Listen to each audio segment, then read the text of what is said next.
Do you have a secret mission in life? Is there one thing you care about more than anything else? The one reason you're here running for office? Honestly, at its core, and this I think stems a lot from growing up in Mississippi. Like growing up in the South, Mississippi is a very red state, and so I got a chance to see up close, the impact of government, or specifically the lack thereof in many cases, and what it has on people's lives, and how oftentimes the decisions that were being made for communities, especially communities that look like mine, we were not informed, we were not brought to the table, none of our perspectives were included, and that honestly has fueled a lot of my work and what I'm passionate about.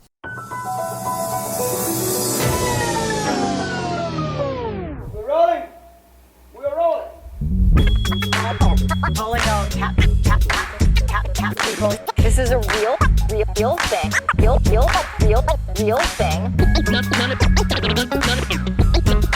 None of you have the balls to stop this. Stop this. I've got plenty of time. I have nothing else going on today. We're in the Wedge neighborhood right now.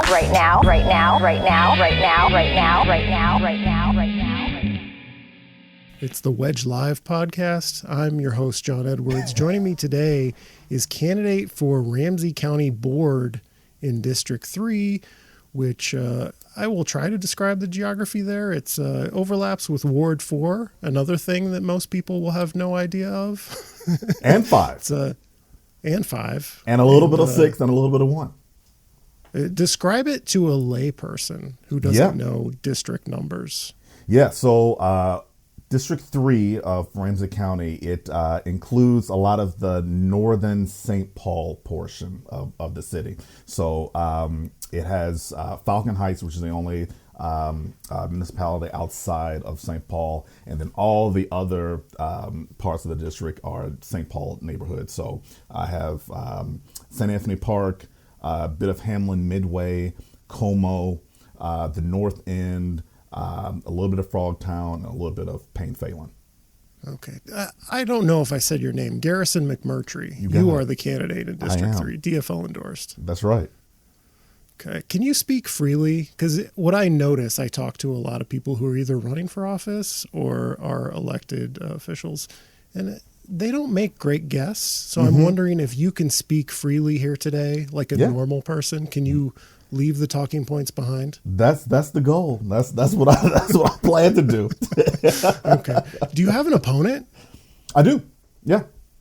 Okay. Yep. His name's Joshua. I actually had a chance to meet him a couple of months ago. We did a Legal Women Voters Candidates Forum. So since there were this is a special election. So since there were only 2 of us who filed, we skipped the primary and we go straight to the special general.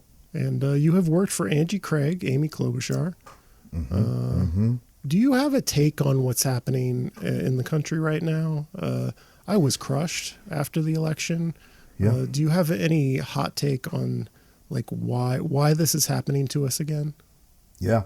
I was devastated by what happened. I honestly, I have a lot of takes, and to be quite honest, I think that even for me, it may be even too early to really assess of like what happened and what do we need to do. Like it's still so, it's just so raw, still knowing that this is happening again. I honestly have become almost numb to the fact that we're about to experience another Trump presidency.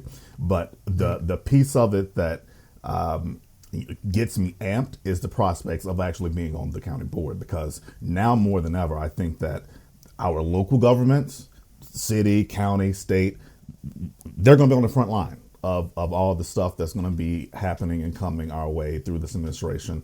And so I'm really interested to just know a lot about like the perspectives of folks who sat it out, who just didn't vote this past election, or who voted for Democrats on the local level and still voted for Trump in the presidential. Like there are more questions that I have than probably answers as to why this happened.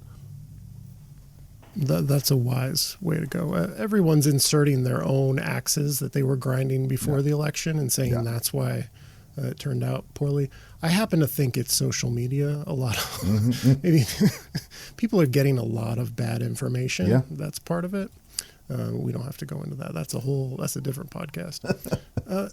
So when you're talking to voters, do people know what you are running, the office you're running for, what it does? It's like the what top it is question responsible I get. for? It's the why top they question should care? I get. When I started door knocking over the summer for this exact reason, like to let folks know that I'm running, to let the folks know that, mark your calendars for February 11th, because this is a special election. Turnout's going to be low. So I want to make sure that people are aware right now that we're going to need folks to come back out to vote in this election. But when I'm knocking on doors, it's the top question I get, which is, I appreciate you coming, but what does the county do? And I'm happy to always answer that question, because I think that a lot of folks overlook the work of the county, but they play such an important role, like in our everyday lives. And so It's I a try lot of to. money. It's a lot. Look, Ramsey County in particular has an $850 million budget.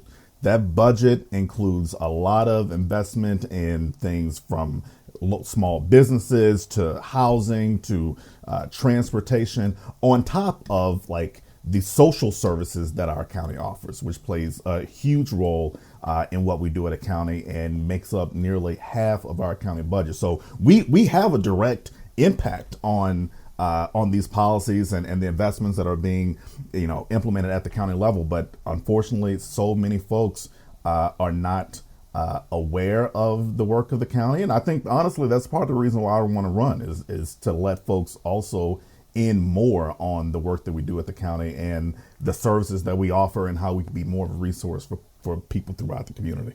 So going back to the election results, like what do you think is the biggest challenge facing Ramsey County if you win as a result of Trump being president? Like when you heard the results, you're like, well, this might be what I'm doing next year. What am I bracing myself for?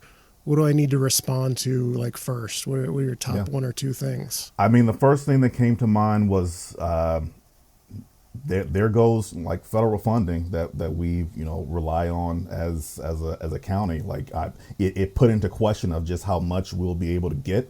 It puts into question things like community project funding, which are basically earmarks that each member of Congress is allowed to promote as part of a larger appropriations bill for different projects happening in their community. I'm like, well, are we going to have that money around anymore? So it raised a lot of questions for me of how much financial help will our counties be able to get from the federal government with this administration coming in. And then as a result of that, it's like, okay, that means that the responsibility is going to be on us. It doesn't stop the fact that people are going to still need services. It's not going to stop the fact that we're still going to need to invest in roads and housing. But now it's going to be, all right, how are we going to make this happen as a county and not have some of the money that I know that we have usually gotten in the past from the federal government? So as I get older and I require life-saving medical treatments to keep me alive, I've become like a healthcare voter. I had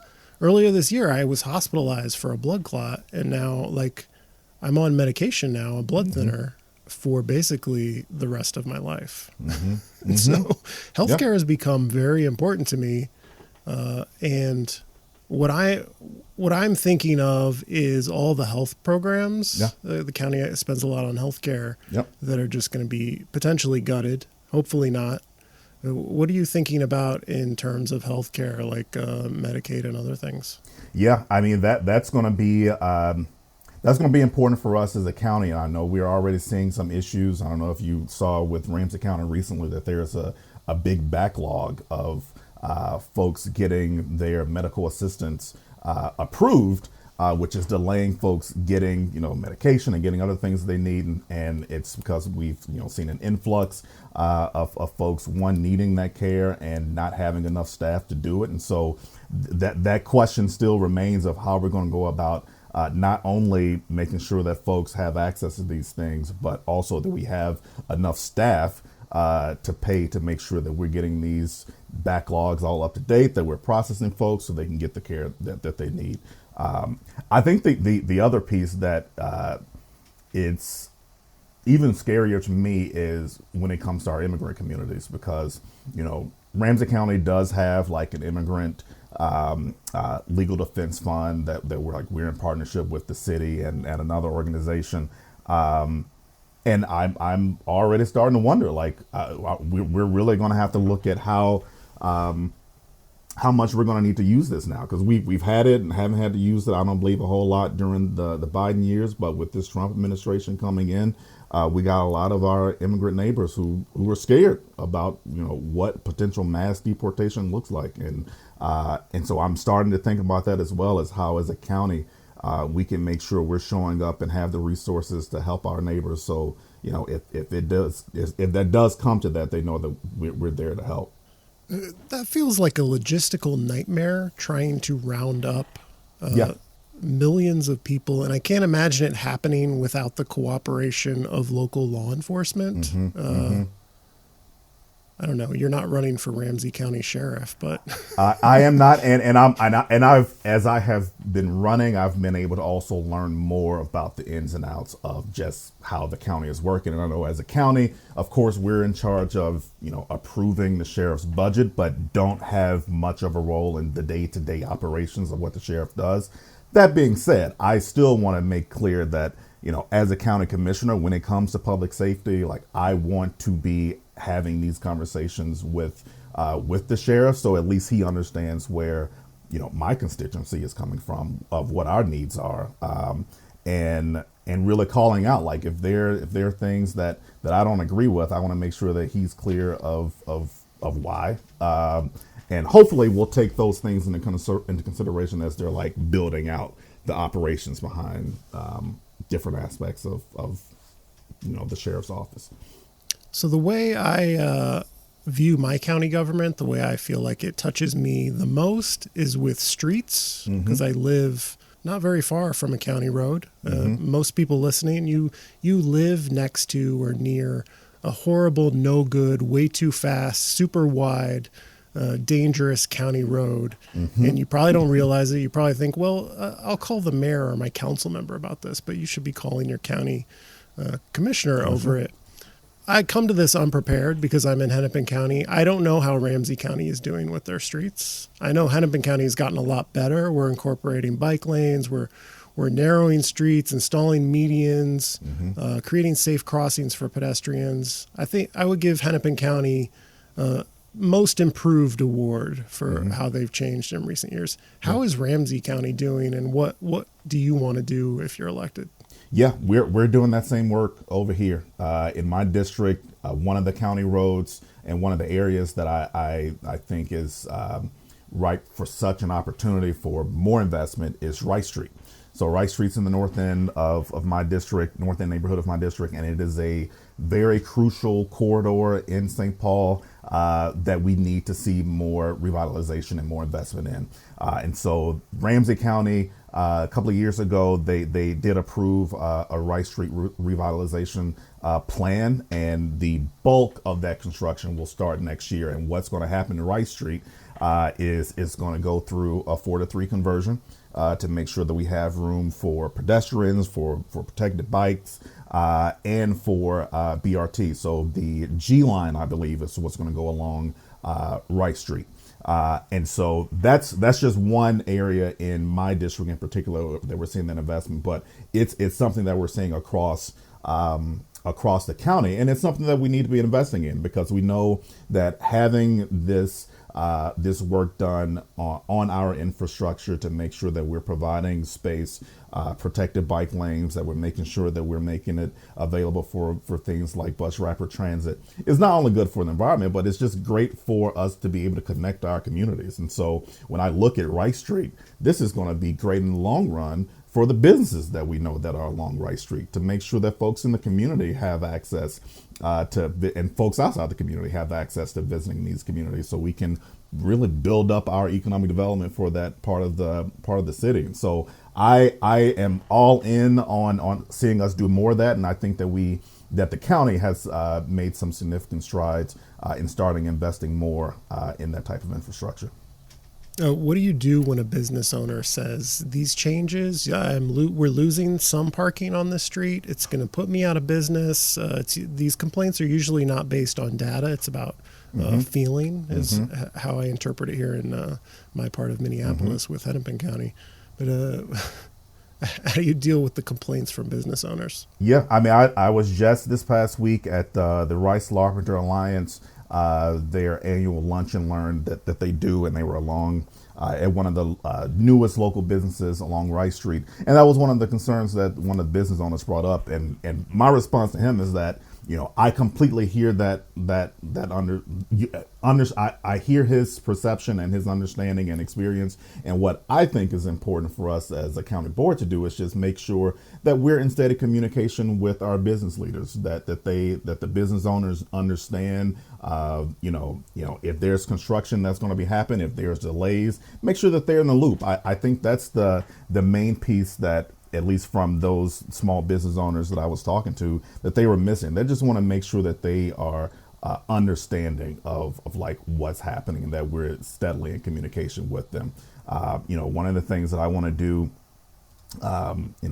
upon being elected, is to start like a small business advisory council for folks for small businesses in my district in particular, to give our small businesses an opportunity to, hear exactly from me on the different services and opportunities that we offer as a county, to make sure that their businesses are thriving, but to also make sure that I have a clear understanding of what some of those gaps are and where we could be better communicating with them on the things that we're working on. Because one thing that I try to explain is, like, when it comes to the investment that we're seeing on places like Rice Street, this is an investment that's going to benefit them as a business. It's going to benefit us as a community for generations to come. And so really thinking through more broadly of, like, here is the bigger picture of like what we're trying to do and how it's going to have an impact on you as a business and on the community more broadly.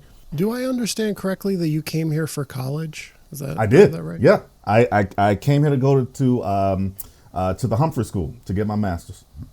And how long ago was that? Oh, God. I graduated from Humphrey in 2018. Okay. And why have you stayed? Well, I'm from Mississippi originally. I moved here to go to grad school.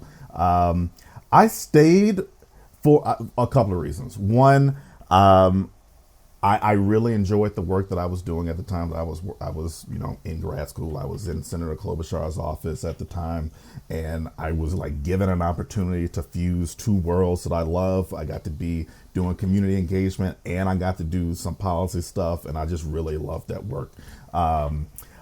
Second reason I stayed because I really loved living in the Twin Cities. Like, I can't even lie. Being from the South, of course, the climate is a little bit different, but I've always said that the Twin Cities is like, it's my speed. It's not overwhelming, but like I can do stuff here, I can have fun, and then I can just go home to my quiet ass. Can I curse on here?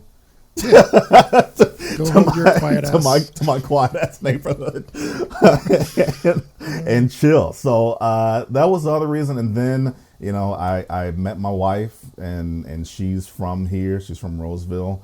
And yeah, now I'm definitely not going. So it was a number of different reasons of why I decided to stay. Where did you go to undergrad? I went to this small liberal arts college in Ripon, Wisconsin called Ripon College. Okay. About 80 miles north of Milwaukee, just middle of nowhere. My counselor, when I was in high school, told me to look into Ripon. They had a speech and debate team, and I did speech and debate in high school, and they were like offered a little bit of a scholarship, so I decided to go and venture up to Wisconsin. Tell me about your transportation routine. Like, how do you get around? Do you bike at all? How do you get to the grocery store? Some things like that. Yeah, my wife and I, we do like to bike. We were just biking this past weekend, basically from one end of the district to the other end. So whenever we can, we do like to bike. Day to day. So since I'm the district director for Congresswoman Angie Craig, so her office is in Egan. Right. So usually I will take our car. We have an EV Kona. So we'll just get that fully charged up every night, and then I'll drive into Egan every single day.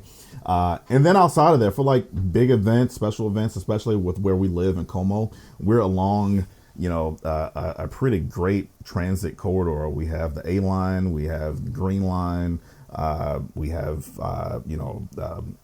express bus lines along this area as well. So we're able to use all those different things to get around town, which is really nice.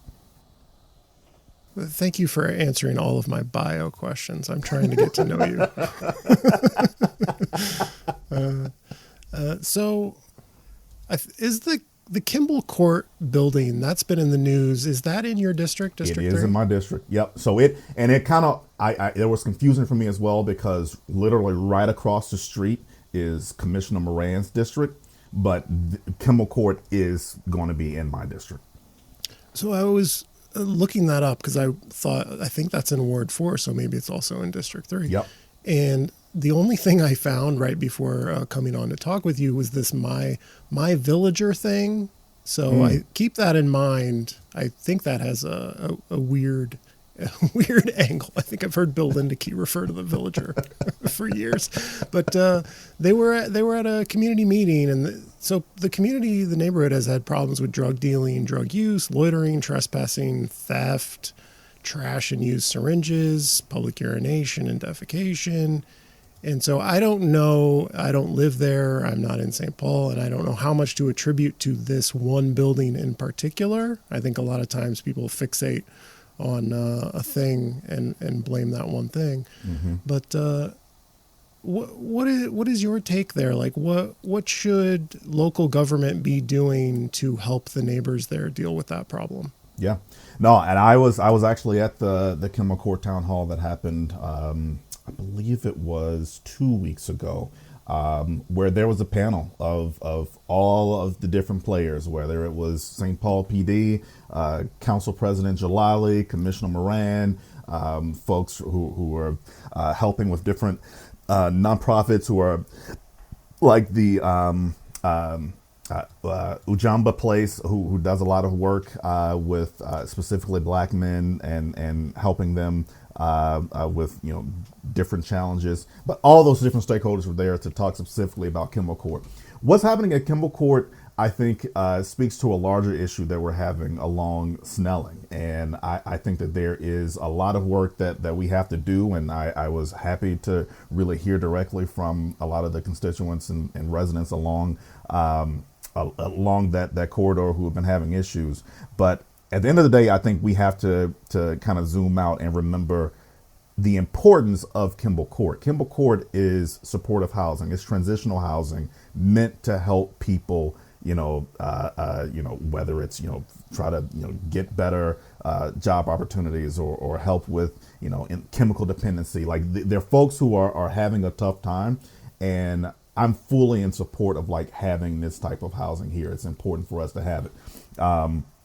And I think we at times lose sight on the individuals who live in this housing, and what we need to be doing to help ensure that they're getting the resources and support they need. And so the county plays an important role in that, in collaboration with the city, with the state, to make sure that we're funding, different programs and services that these folks need, while also making sure that we're looking more broadly at how we can make sure the things that's happening outside of Kimball Court aren't, being a hindrance to the folks in the community. I think along Snelling and University, there's an abandoned CVS, and that's where like we're having a lot of issues because the CVS, the owners of the CVS are not really helping. I know that there's a lot of work that Council President Jalali is doing to put pressure on that landlord. Like that's where I think we need to be putting some of that energy so we can better build up our community that way. But I what I don't want us to do is to fall into the trap of, blaming the existence of this supporting housing and the impact that it's having on the broader issues that we also see along that corridor. So it's a longer answer way of me basically saying that I think that there is work that is being done and there's more that we have to do.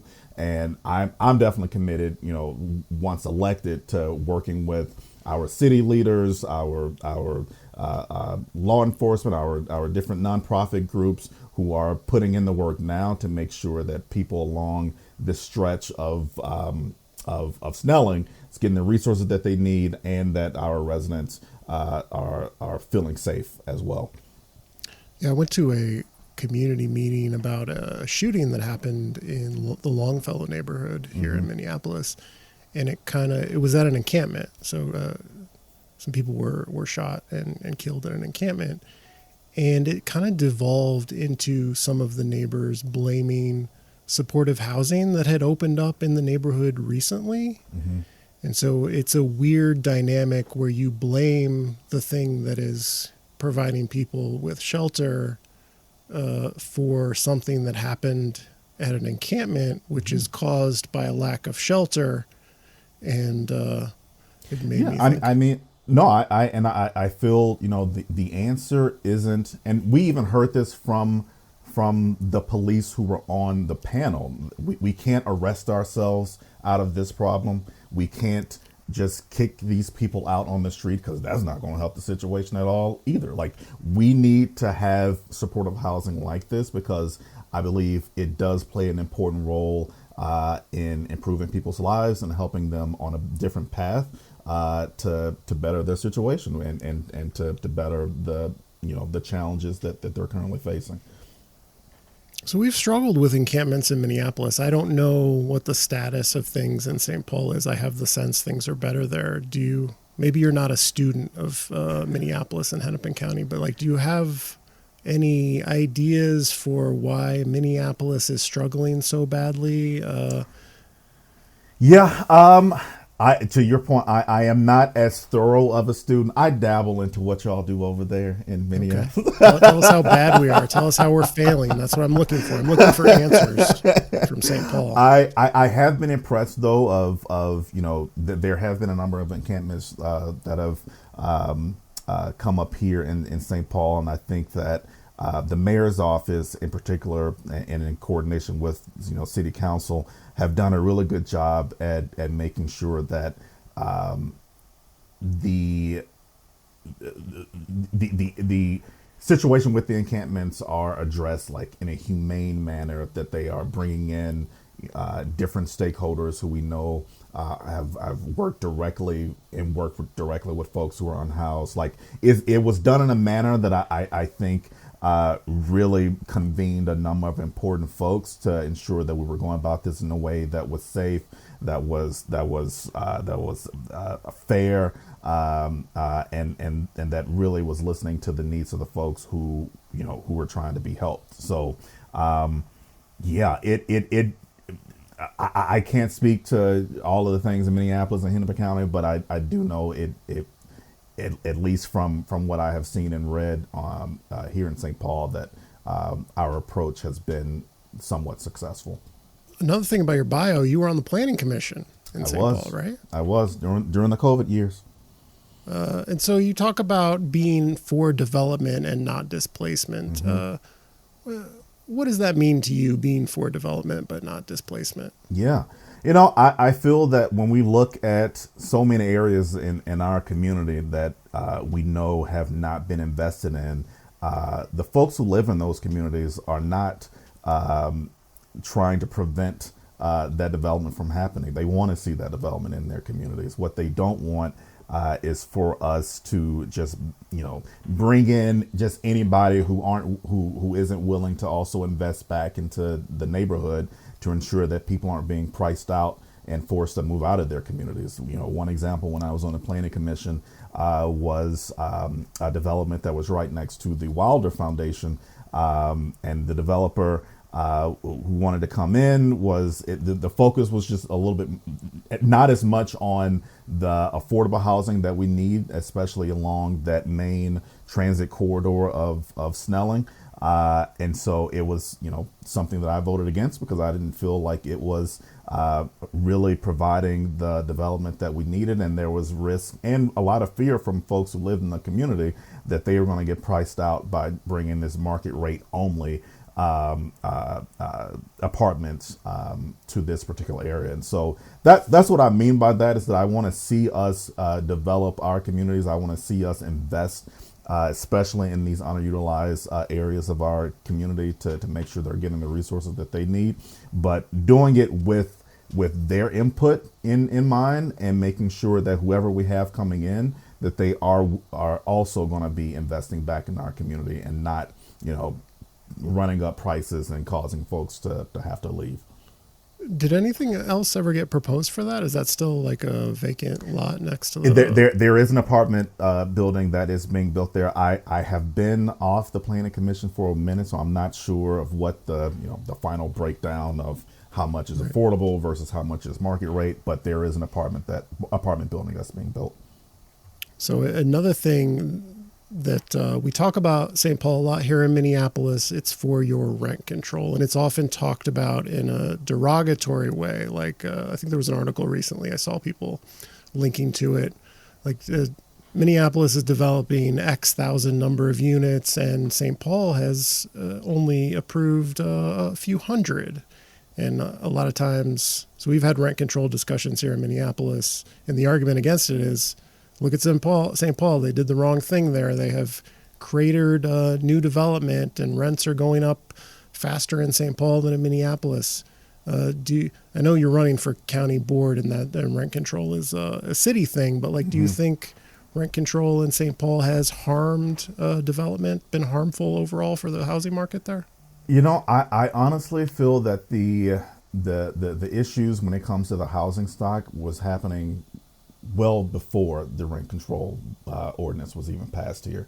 And so I hear some of the concerns that they were hearing from folks, but I think more broadly, we have to also understand that none of us should want any of our neighbors being priced out of their homes, of seeing rents going up 7, 8, 9, 10%.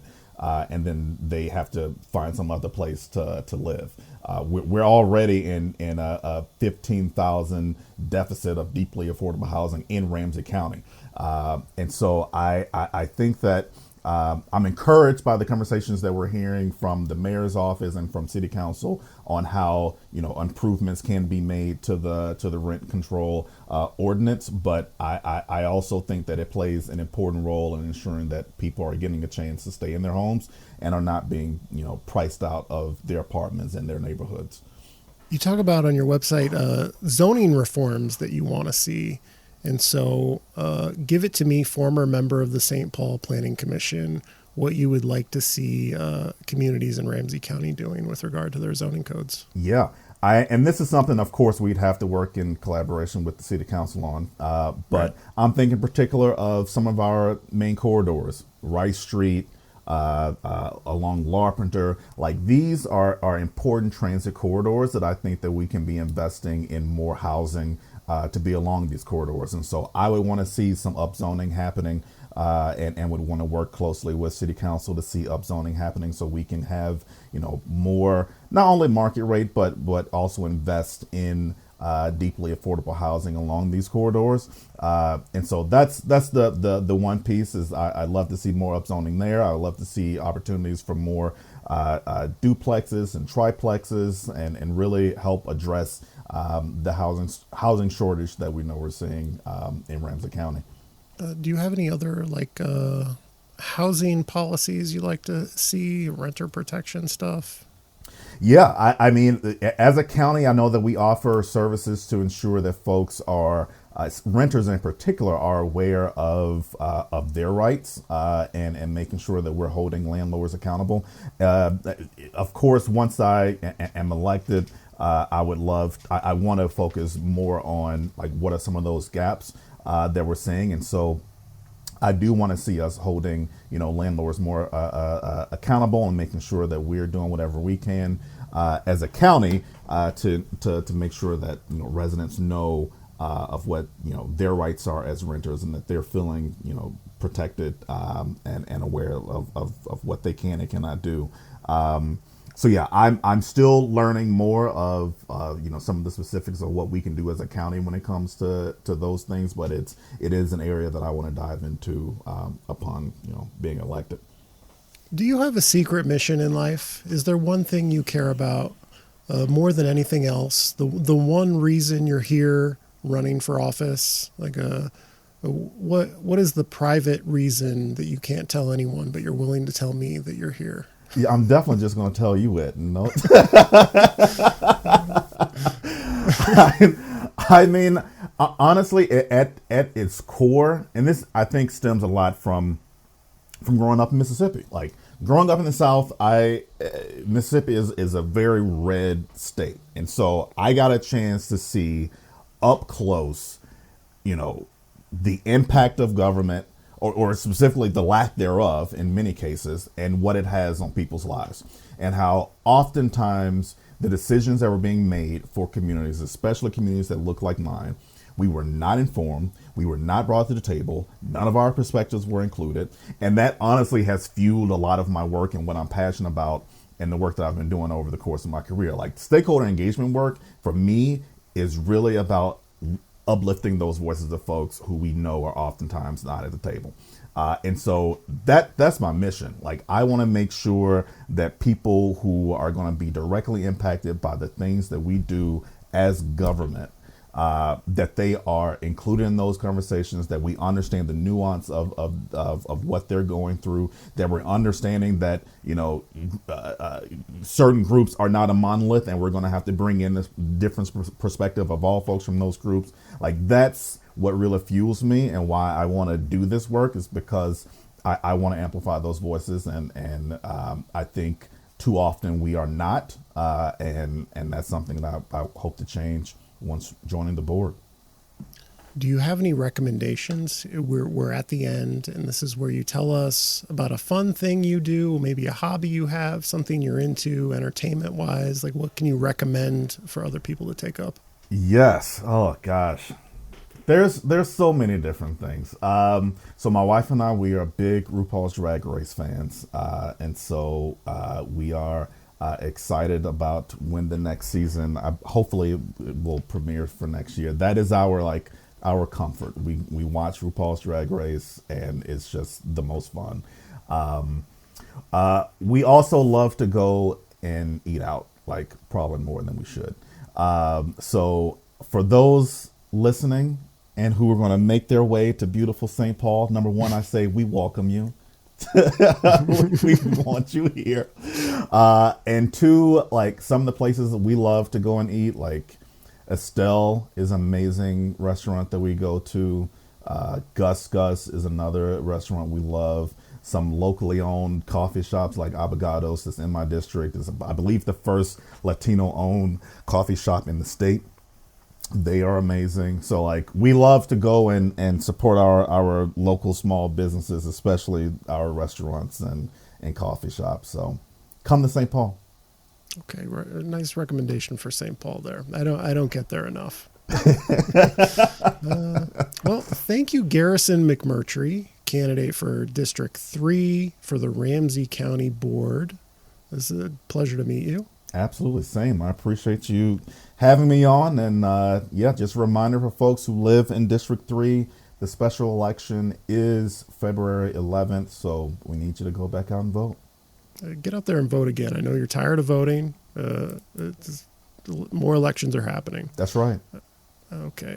I'm your host, John Edwards. This has been the Wedge Live Podcast. Thank you for listening. This is a real thing. Real thing.